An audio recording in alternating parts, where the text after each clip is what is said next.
Guy, are you on video? Are you not participating? I'm on video on the stream, but for some reason my Steam. Okay, we're live. Okay. Hi, everybody. Welcome back. We are live streaming 2 days in a row now because Disney decided to spread out all their information over 2 days.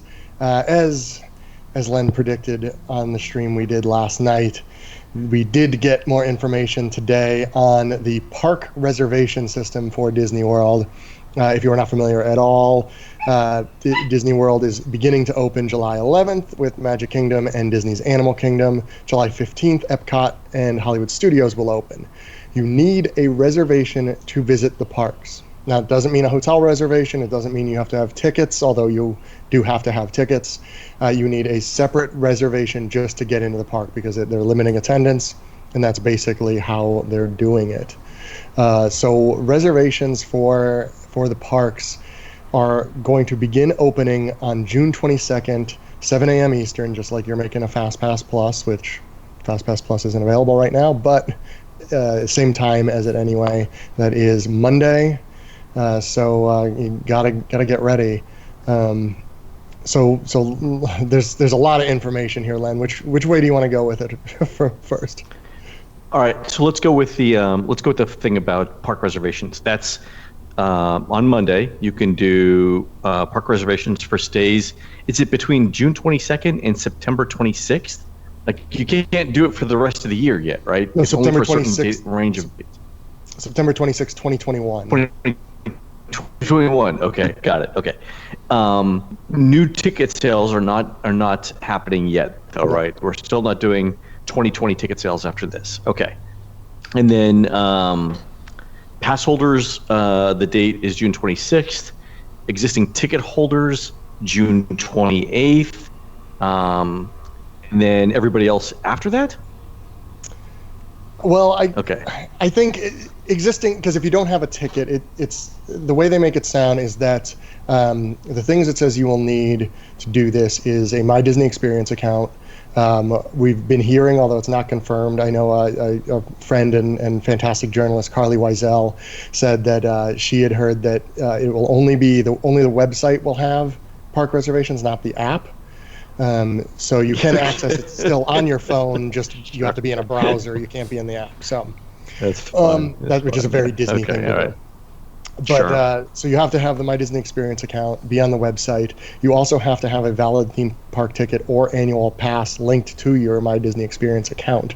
So if you're not currently a ticket holder, you just have to wait until tickets go back on sale, which will happen later this summer. Okay. It also confirmed no park hopping at this time, right? Correct. And for annual pass holders, how many reservations can you hold at a time? 3. 3. So basically, for me, it's 3 days. Yes. Okay. Yeah. Which pretty much did they say eliminates any anything? pass holders that want to stay off site. I think, unless you're going for a weekend. Yeah.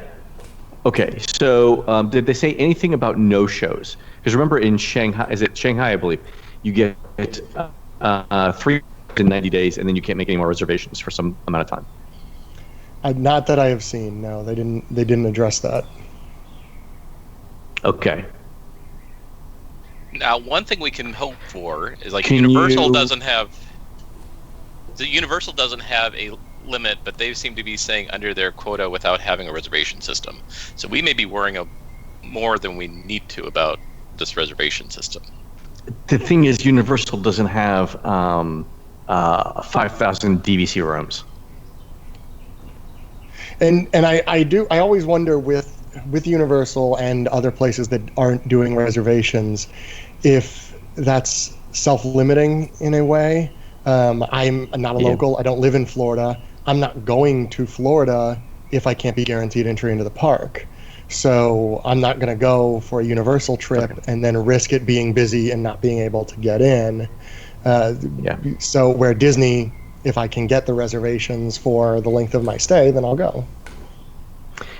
Did they? So I noticed in the press release, it said you'll select a date, select a park, and then select a time. Was there any clarification about what that select a time meant? No. That was literally it right now. Yeah. I assume that is so they I don't think want there's a lot of stuff everybody we're going to be to learning show on up. Monday. They don't want everybody to show up at the park company. But the parks are only open 10 hours. We're going to get a maximum of less than 10 hours? I thought that's what the whole point of the staggered opening times was for, but they were on a staggered even more than that. Huh. We've got some questions in the chat if we want to jump to that real quick before we move on to the next news thing. Let's do it. Heather says, got a husband, son under 18, and a mother linked to their tickets. So can she get reservations for all of them, her entire group?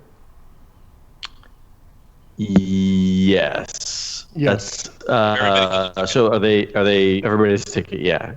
Yeah, you can. It may help. Go ahead, Lynn. No, go ahead. It specifically says that you can make reservations for multiple guests, but basically they have to have the same type of reservation as you. So if you have a hotel reservation, everyone in your party must also have a hotel reservation. It doesn't say they have to be on your hotel reservation. So it almost sounds like if Steve and I were there at the same time in different hotels, we are friends in the My Disney Experience app, that I could make his park reservation as well, even though we're not in the same room. If you don't have a hotel reservation, everyone just needs to have tickets. So I assume now, I don't know if there's going to be a limit on it, like you can only make reservations for 6 people or something like that. They haven't said, but if everybody's linked, you should be able to.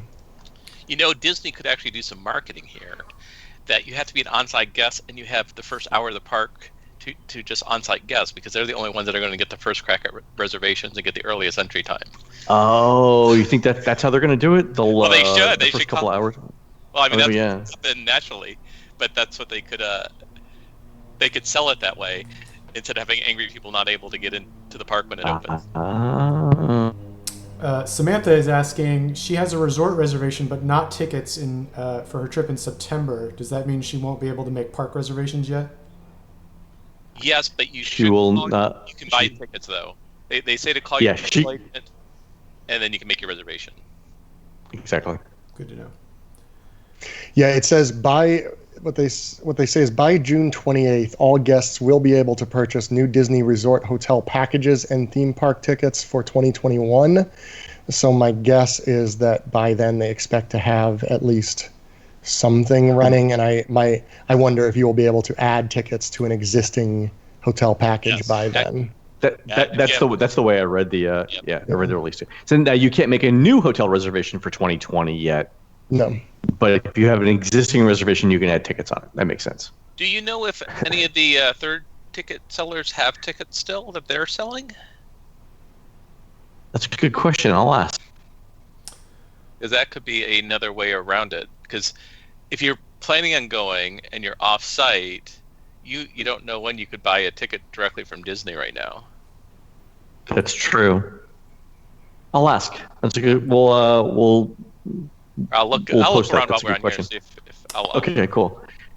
All right, Guy, any other questions? Yeah, we're actually getting a lot, so we can kind of pick and choose here. But let's see. Somebody says, do you know if they'll refund the park hopper portion of tickets already purchased? Yes. I think they said that they're working on that, yeah. They will. They say, and sorry, I have a lot of notes here, so I try to find things as I hear the questions. But somewhere they said that they will be offering either refunds or you will be able to basically move your tickets if you want, if you have park hoppers. They will be doing stuff like that. They just haven't said when or how. Okay. Jeremy is asking... Did say that park hoppers... It did say park hoppers will be available in 2021 tickets. So this does look to be temporary. Okay. All right. There we go. Jeremy's asking, do we have any idea of how big of a block the dates that will be up for reservation at first? Oh, so how many days in advance can you... Yeah, no idea. Okay. No, I mean, they say... It's tricky. It says park reservations will be available through September 26th, 2021, is what what I have here in the notes, which seems almost unbelievable. But that might also only be if you have a hotel reservation that far out. If you are, say, an annual pass holder, I wouldn't be shocked if it's only like 30 days, 60 days, something like that. Let me ask you this question. Disney Resort guests get a 4-day lead on annual, who get a 2-day lead on everyone else. Do you think that that's going to be true for every rolling day? Like, for Disney Resort guests get a 60-day rolling window head start, or 30-day rolling window head start on people for fast passes, or they used to. Do you think that this 4-day lead for people with resort reservations is going to happen if this is a rolling window? I'm sure something like that will happen. Okay. Yeah. So on Monday, June 22nd, we are not going to have a park reservation system from now until September of 2021. We think it's going to be a rolling window. Yeah, I mean, you can't make a restaurant reservation more than 60 days in advance. I can't imagine you can make a park reservation more than 60 days in advance. Okay. So I think so too. I think there's going to be a limit to how far in advance or they may make a park reservation as well. Or they may give a limited amount early. So basically, if you book a hotel reservation, you can also know that you have a reservation for the parks during your visit. That'll be interesting too. Yeah, I was talking to a cast member yesterday, and I think I said this on the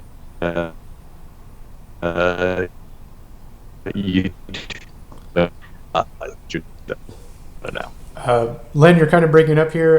Can you repeat that? Sorry. I said when I was talking to a cast member yesterday, I think I said that we're all going to learn a bunch of stuff on June 22nd that we don't know now. Yeah, I think that makes a lot of sense. I think we should also all prepare to see Stitch eating a lot of pages. Yes. Someone's asking, are you required to make a park reservation for every day of your resort stay? Their announcement made it seem like you were required to make a park reservation. If you want to get into a park, you need a reservation. That's what I read that too. So, no, I read that you'll be required to make a park reservation for every day of your ticket. Yeah, because the person is asking. Which is weird. The person is asking if they could have an off day in between park visits. Exactly. That part was not clear in the announcement. My guess is they didn't mean it that way, because why would you have a 5-day ticket and have to use 5 consecutive days? Doesn't make any sense, right? Yeah, I the way I interpreted it was that you can make a reservation for as many days as on your ticket. The way they said it made it sound like you had to. So, right. I think it could just be a semantic difference in the way, they weren't paying attention to the words they were using. So okay, so that's good. So if you've got a 5-day ticket, you can make 5 days of reservations, not the days that everyone else, like annual pass holders, is being limited to. Okay, that makes more sense. Again, we're going to see a lot of fun on Monday and figure out. Yeah, there will be a lot of things being posted at 7:30 a.m. on Monday. As exactly. So this is happening. So on Undercover Tourist, I cannot buy Disney World tickets. So what Steve was referring to is somebody was asking we were asking if third-party ticket sellers are selling tickets right now, and it doesn't look like they are. Right. Okay, ready to move on to the next news item? The next news item was, and I'd actually gotten a little bit of a heads up on this one, but it was that starting January 1st, 2021, Magic Bands will not given out for new Disney hotel reservations. Mm-hmm. What do you guys think about this? I think Magic Bands aren't going to be around much longer. Yeah. Well, they'll still be selling them, and they're still going to release new ones. So I was trying to figure out, was this a we need to save the money move, or was it the announcement that Magic Bands came out when not everyone had smartphones and not every phone had Bluetooth, but now everybody has smartphones with Bluetooth and we can use that instead? So, are we saying that Magic Bands were just a transition technology for 10 years? Or is it we can't afford to throw all these things away because half the people already have them and they decline them? It could be Or that people are not declining them and they have a collection of 100 Magic Bands they're not using, they're paying for. I may or may not have used it as Christmas tree decorations, right? Garland, but okay. Well, also Disney has switched to paper straws in their theme parks, so it makes sense that sending everybody a Magic Band isn't exactly environmentally friendly anymore. I'm thinking it had to cost them $5 or $10 for those for reservation. Yeah. And sending them out, I mean, Yeah, and they made it oddly difficult over the last couple of years to decline them. agreed. There was a couple times, because especially if I'm traveling for work, I tend to stay in like 3 or 4 hotels over the time I'm there, and there are times when I'll end up getting like 4 different Magic Bands simply because I cannot figure out how to decline them properly. How to decline? Yeah. And if you have too many Magic Bands, it really messes up my Disney experience app. Yeah. So. Oh yeah. When Right, I got to 38, I had to start deleting. Yeah. Well, I found out the hard way too. If you have a problem, because I switch hotels so often, what happens to me, semi-frequently, is that the system will not properly check me out of the hotel, so that when I go to check into the new one later that day, it still has me listed as the old one, and then I can't get it into my room. So somebody at the front desk has to manually switch me over. And the more Magic Bands you have, they have to go through each one individually and switch it. So I think I had 18 or 20 under my account at one time. Blame Brian for the. Yeah, it's Brian. So I had to go in and somewhere in the My deactivate all Disney of them. Experience source code. Yeah. But somewhere in the My Disney Experience source code, there's Brian's name. Yeah, for real. I think this is, I don't know. This is one of those things that, like, I wonder how long it was before they regretted the Magic Band thing and were just looking for an excuse to get rid of it. They didn't expand it to any other resorts. So obviously, they regretted it pretty early. Yeah. Real quick question in the chat, not about the Magic Bands, but I think it's worth asking, and I don't believe I've seen any Disney say anything about this. Once you've entered the park for the day, would you be able to leave and re-enter the park? My guess is yes. Yeah, I would assume so as well, but they haven't addressed it specifically. Yeah. Yeah, but of course you'll be able to. That doesn't make any sense. Yeah. I mean, if the capacity is limited, you leaving and coming back is not going to change the capacity. It's not like they're going to let another person in because you walked out. So. Exactly. Yeah. One thing I should mention, because I think we skipped over it here in the beginning too. They also literally 10 minutes before we started the stream, we found out when the previews are going to be for cast members and annual pass holders. So it looks like cast member previews, I don't think this is official, but I've heard July 7th and 8th for Magic Kingdom and Animal Kingdom, and then 13th and 14th for Epcot and Hollywood Studios. Annual pass holder previews will be July 9th and 10th. Only for Magic Kingdom and Animal Kingdom. Looks like they're not doing previews for the other 2 parks, or at least haven't announced them yet. So if you're a pass holder that is interested, look for an email coming very soon. Theoretically, they could do the previews for those 2 parks after Magic Kingdom and Animal Kingdom open on those days. That's true. Or even do them those on were the the 11th dates and that 12th. Yeah. Those are the dates that I heard for the pass holder preview, so I believe those are true. Those I think the pass holder previews are listed on Disney's website. Yeah. Yeah. And they also say, because of the limitations of pass holders right now, they are also giving you pass holders the option of extending their pass another month on top of the extension that was automatically added, or getting a partial refund for, I assume, 1/12 of the price. So it's an extension if you don't use the pass? I don't know, actually. I will look up. So again, more information that we're all gonna figure out. That was another thing that came down like very close to when we started. Like half an hour ago. Yeah. All right. Or Disney should make renewals very attractive to buy. Can you? Yeah, I mean, what's an annual pass without? Well, we'll know what dollar value they put on park hopping for annual passes when you can't do it and you get a renewal. Yeah. Let's see. It just says all annual pass holders are eligible to make. Oh, never mind. That's 3 reservations, or park reservations for 3 days at a time. If you have an annual pass and you are staying at a Disney resort, you can make it for the length of the resort stay. So if you're staying at a Disney hotel for 5 days, you can make 5 days of reservations instead of just the 3. That's good.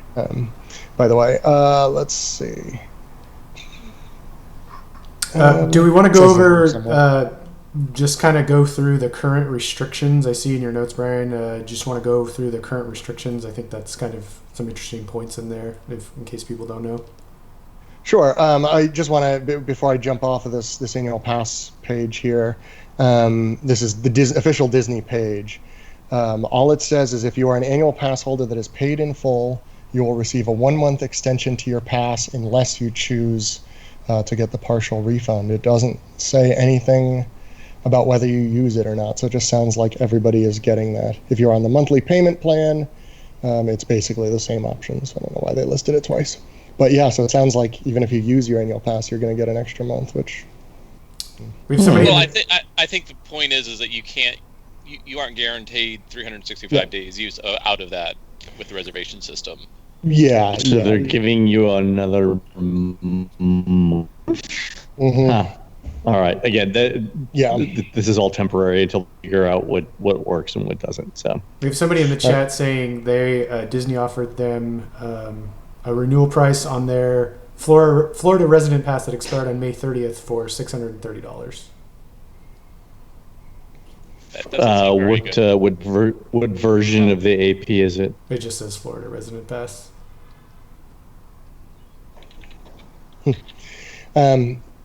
So anyway, so the restrictions that we know of, I guess I should say, as we already mentioned, no park hopping.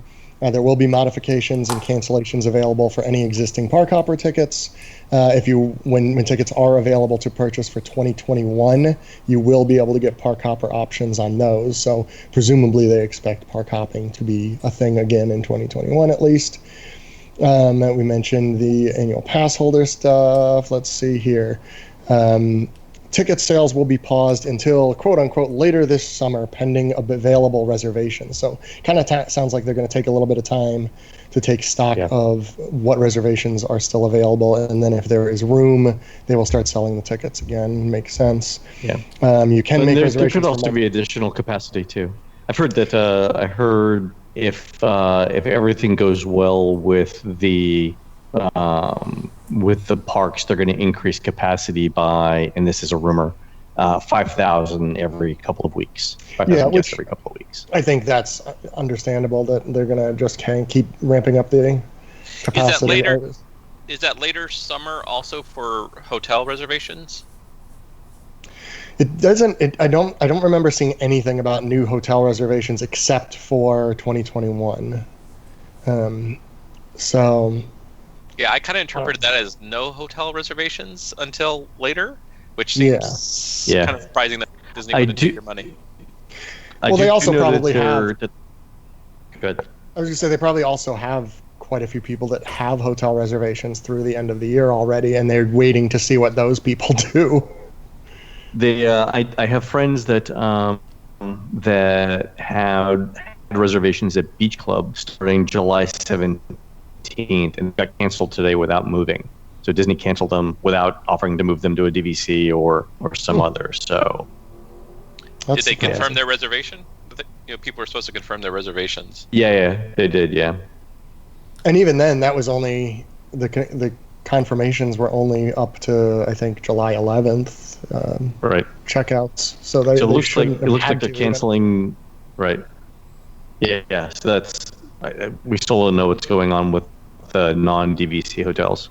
Yeah. And it could have been that it was just Beach Club and Beach Club is connected to Yacht, which has the NBA players, yada yada yada. I mean, it could be just that one specific hotel, but I could definitely see them wanting to move people out of Beach Club because they've already said you're not going to have access to Castaway or to Stormalong Bay.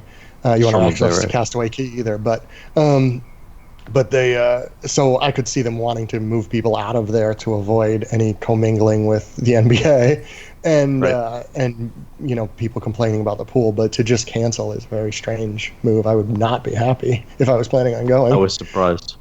But the last thing we have on here that is restricting that I just added because I thought it was an interesting term and conditions you will need to agree to their T's and C's, including a COVID-19 liability waiver. So basically, you have to say that you will not sue them if you go to the parks and you get sick. So, yeah, because they're making you sign it doesn't mean that you can't sue. Okay. No, of course it doesn't. Okay, we have a lot of questions about how we're going to handle the crowd calendar moving forward with all these new restrictions and. Yay, Steve's here. Steve's here. Excellent. So I will say that if you guys look at how Steve and Fred prepared the crowd calendar while the parks were closed, look at what we did for Universal. It's been very accurate over the last week. So Steve, why don't you tell them a little bit more? Yeah, so I think they're going to be limiting the crowds by capacity with the reservation system, so the crowds are going to be lower than we're normally seeing, but also the attraction capacity is going to be lower. So how that all mixes with wait times, we'll have to wait and see. But we're expecting crowds to be about half of what we've been doing before the pandemic. Crowd levels. Crowd levels to be about half, yeah. Okay. And hopefully the reservation system will give us some idea of more popular days, which days sell out quicker, so we can put that into the models to help with the crowd predictions. But I don't think people in the park is not going to be crowded, but you're going to have waits at attractions. You're going to have other inconveniences that are going to make it less than a magical trip. So the crowds isn't going to be the limiting factor on how much magic you experience. Right. Yeah, when I was at Universal, good. No, I was just going to say, and I mean, doing the rides in a certain order is still going to be beneficial. That's one of the things that we're going to work on as soon as the parks open is figuring out, okay, Seven Dwarfs Mine Train, you might still want to go to first because, maybe the wait is only 30 minutes later in the day, but that's still 30 minutes that you're, in a more crowded area that maybe you don't want to be in, so... Yeah, I think in terms of a touring plan, I think based on what I saw at Universal over the past week, you're still going to need a touring plan, and that if Disney's virtual queue system works like Universal's virtual queue system, it'll essentially be like FastPass Plus is now, where you pick a return window, and then you come back and you get a shorter wait during that window. So in many respects, what Universal is doing now looks a lot like FastPass Plus. And the good thing is that Shanghai Disney, you're right, doing the same thing. And our software already handles those sort of time window returns. Assuming that's what they do, we should be pretty straightforward for us. And you guys too. And again, like Universal, presumably Disney will limit how many virtual lines you can be in at once. I believe it's 2, right? At Universal. Yeah, Universal is 2. Yeah. Disney, they might do the 3 just because that's what they use for FastPass. Who knows? But so again, which order you get them in is going to matter because some will be late, end up being later in the day than others. So things like we're going to be focusing on things like that. One thing not related I want to mention, just because I saw a friend of the show, Scott Gustin, posted on Twitter that Disney has confirmed PhotoPass photographers will no longer handle guests' personal devices, which is not surprising. But they announced that a while back. Stopped doing that. Yeah, it stopped doing that last couple of closures too. Guy, what other questions you have? We have somebody asking, are we assuming marathons will be held in 2020 in the crowd calendar predictions? Yeah, we're not. Well, so they sold spots, but I think it's super limited. Yeah. Yeah. And if they're not doing Halloween parties, I can't see them doing marathons. Yeah, definitely. I don't. But they also I don't haven't think even so yet. decided yet on the Christmas parties, so I don't think they're up Well, to January yet. But no. yeah, I'm surprised that they allowed people to sign up for the marathons already. I would have thought they would have waited a little. Yeah. But yeah, who knows? I mean, are they just going to have 200 people all staying 6 feet apart from each other running the course? I don't Or understand. they give It's the gonna people the be- option to do it's it. They've already been doing the virtual marathons. Now they can have the Disney Marathon virtual and still give you the medal. and Virtual- they'll charge you virtual 200 marathon. bucks. I think they for the marathon they should have done like people to sign up. So you had that Brazilian guy that. Okay, we're getting some. Glenn, we can't hear any of you. Okay, we lost sorry. out on what you said there. Sorry. It sounded funny though. Never while you mind. were Go asking. ahead. It was great, Glenn. Okay, another question. Thank And this is a good point. With the current uptick of cases in Florida, do you think there's any chance the opening is delayed? I think that train's left the station. Like, The opening, yeah. So this is my big concern, right? If we hit like 10,000 new cases a day, is Disney really going to look at Florida and say we need to stay open? I don't. That's my big concern, and that's why I'm super happy to see Osceola and Orange County both regular mandatory mask requirements over the last. Yeah, I think for now, I don't think they'll delay the opening unless it gets really, really bad. I mean, it's already really bad, but if they haven't delayed it already, I'm not sure how bad it's going to get before they decide to. If there is a confirmed, spread Outbreak. case, yeah, in Disney World itself, in one of the parks, it is confirmed. Oh, someone that was asymptomatic and tested positive later. There's a got Disney there. Springs server that's already been that tested positive. Yeah, and if it happens, if there's a spread issue, then I don't know. They might just have to at that point close. I would almost say they won't close unless the governor mandates it. And Yeah, the governor of it's not Florida going will to come not. from the governor, though. Yeah. Governor of Florida is not going to close the theme parks. Yeah. But it is a concern. I mean, it's one of the things that I've been worrying about. And the problem with that is, if they close a second time, it's going to be forever until anyone books a trip to Disney World. Mm-hmm. Yeah. Especially Yeah. if there's an issue in the parks with people spreading Right. it. Then Yeah, I mean, that's- speculating even what's going to happen in November, much less. But I'm December. telling you guys, all that said, if you go out in Florida right now and you look at what's happening, even if you look at how many people are not wearing masks, even those mandated, the theme parks are going to be some of the safest places you can be in Florida, and I'm not joking about that. 100% mask compliance and all that sanitization, theme parks will be the safest place you can be in Florida when they open. yeah, Not and I kidding. mean, I none of us are experts, of course, but all available data points to that. Being outdoors and wearing masks properly can cut transmission rates by a lot. So I would be less nervous being in the Magic Kingdom with everybody wearing masks than I would be, talking to my neighbors in their house without it. Right. I don't think I will be doing indoor restaurants. Yeah. No. I talked about that a little bit last night. That indoor restaurants still make me a little nervous.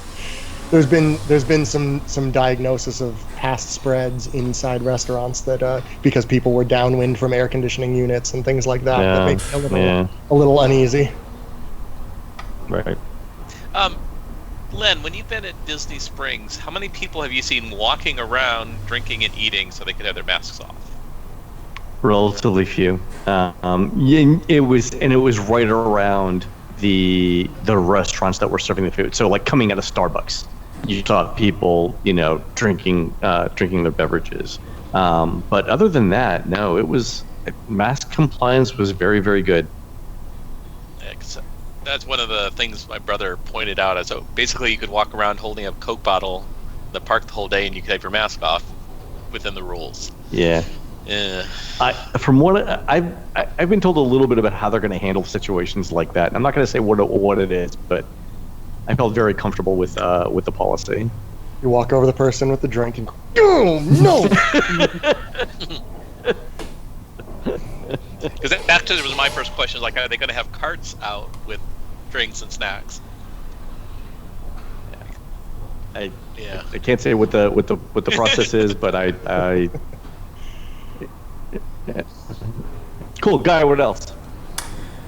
That's pretty much it. I mean, somebody asked when the next book is going to be released. I assume they mean. I actually started working on it again That's today. interesting, actually, yeah. Okay. Yeah, I started working on it again. Actually, I started working on it again on Wednesday. What we're trying to do is come up with a couple of test chapters to see how it reads with the new COVID stuff. But I think we're gonna have it try and have all of the text done by August, and that assumes that once the park's open in July, there'll be a period of a month where policies change. But we do think we're gonna try and make this book as e-book friendly as possible. So if you have a Kindle, if you have another ebook reader, get that version of it, because we'll be doing constant updates as things. We may not even do a printed book for 2021. It may just be an ebook, at least for a while. But the plan is to have something ready around the end of August. 2020, ink is too permanent. Exactly. Actually, exactly. Len, I have a question for you. So as part Yeah. of the initial blog post this morning, Mhm. Disney said that this is quoted from the Disney Parks blog. In 2021, we plan to unveil an innovative new offering as part of the My Disney Experience app that will bring features of the Magic Band to your smart devices, so on and so forth. What they specifically do not mention as bringing to smart devices is Disney Genie. Haven't heard anything about it. No. Do you? Not a single thing. Are they just saying, you know what, never mind right now? I don't know. I do know that they were hiring for it as late as May, but I haven't heard, and I've asked around, like, what the progress was on it, and nobody anything. I do think that some of the initial thoughts we had on it are going to be true, and the main one is that they're going to use it as a way to self, virtual queue reservations or whatever. The way I say that is the job description that I saw for the technical architect, the lead of the Disney Genie, as one of its explicit goals in the job description. So my sense is that's how they're going to make money on that. But again, haven't heard anything on it. I was just curious. It was one of those. If for those watching who may not remember, this was it last year? I think it came out. D23 August announcement. Yeah. It was part of the huge info dump that when they told us all about like the Epcot redesign, and I think even like was it August of 2018? Was that one? I don't remember. It was a while ago. 2019. It was last year. It was last August. And they said late 2020. Yeah, I was going to say that might as well be 4 years ago by now. But Disney Genie was supposed to be this. This is going to sound familiar to those of you who are TouringPlans subscribers. That it will help you plan your day and all this stuff. But they had absolutely no idea how to do it. They literally had the idea and threw it out there and said, "Oh, coming 2020," and then decided to hire people to build it. So we were skeptical to start. So I found it specifically very funny that they did not mention it at all when they were talking about all their website and app enhancements. Yeah, they said it was coming in late 2020. So they still got 6 months or 5 months now. But again, the worker, and I believe somebody had mentioned that the team that was working on that got furloughed and has not been called back yet either. So yeah. So, we'll see. But in the meantime, Other information I have on it, touringplans.com. but I can't say it on. Yeah, there's some other information I have. I can't say it on YouTube. We'll talk about it afterwards. I'm just saying the number of people who can actually do theme park optimization is probably like a dozen people in the world. Guys talk, you hear things. So it's a very specialized thing. Anyway, all right, Guy, are we done? Yeah, I think that's about it. Awesome, folks. Thank you very much for the questions. They're very good. All right, Brian, you want to wrap this up for us? Sure. Thank you all very much for watching. If you are not TouringPlans.com subscribers, please go to TouringPlans.com. Check us out. Like we mentioned, we will still give you as much information as possible on how to plan your day at the park, even under these unusual circumstances. And subscribe to our YouTube channel, and you can find us at TouringPlans on all social medias. So do that as well. And I guess for Guy Selga, Len Testa, and Steve Bloom, bye.